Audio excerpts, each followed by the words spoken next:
Medina Monera की रोशन और पुरस्कून सुबह थी। मस्जिद नबवी के उर्द गर्द नर्म हुआ चल रही थी। परिंदों की हल्की हल्की आवाजें एक अजीब सा सुकून फराहम कर रही थीं। अहले बेत के घराने में हमेशा की तरह मोहब्बत और नूर की फजा तारी थी।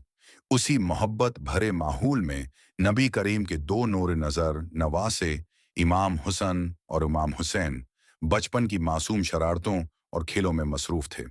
दोनों भाइयों का एक दूसरे से लगाव ऐसा था कि गविया एक ही रूह दो जिस्मों में तकसीम हुई हो।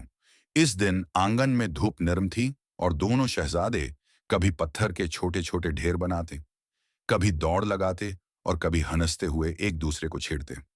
बच्चों की आदत होती है कि खेलते खेलते कभी मुकाबला आराई भी शुरू हो जाती है। इसी तरह हुस्न और हुसैन के दरमियान भी अचानक एक प्यार भरी कश्ती शुरू हो गई। दोनों एक दूसरे को पकड़ने की कोशिश करते, कभी हसन आगे होते, कभी हुसैन पलटकर वार करते। हंसी कहकाए और कदमों की आवाज आंगन में गूंजने लगी। इसी दौरान रसूलुल्लाह भी करीब मौजूद थे। आप हमेशा अपने नवासों को देखकर खुश होते थे। उनके खेल, उनकी शरारतें और उनकी मोहब्बत, सब कुछ आपके दिल को सुकून और मसरत देता था। आपने आहिस्ता से रखकर दोनों भाइयों की कश्ती को देखा। दोनों मासूम बच्चों को एक दूसरे पर झपटते देखकर नबी करीम के चेहरे पर प्यार भरी मुस्कुराहट फैल गई।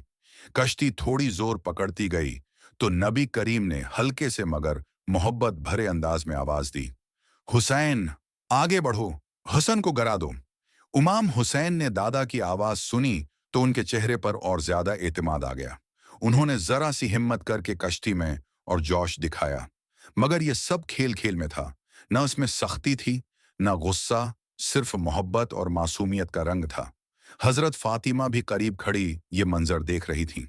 जब उन्होंने सुना कि नबी करीम सिर्फ हुसैन का हौसला बढ़ा रहे हैं तो वो मुस्कुरा कर बोले, बाबा जान, आप बड़े बेटे हुसन की तरफदारी क्यों नहीं करते?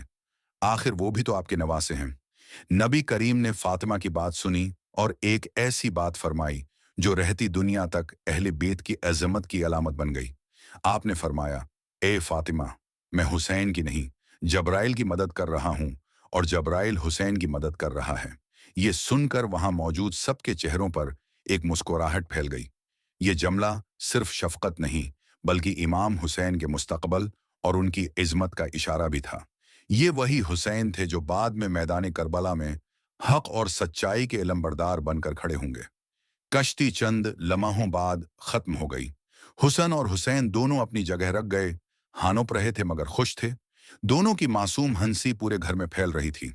दोनों नबी करीम की तरफ दौड़े और आपके दामन से लपट गए। नबी करीम ने दोनों को अपनी गोद में लिया, उनके सरों पर हाथ फेरा और दुआ दी।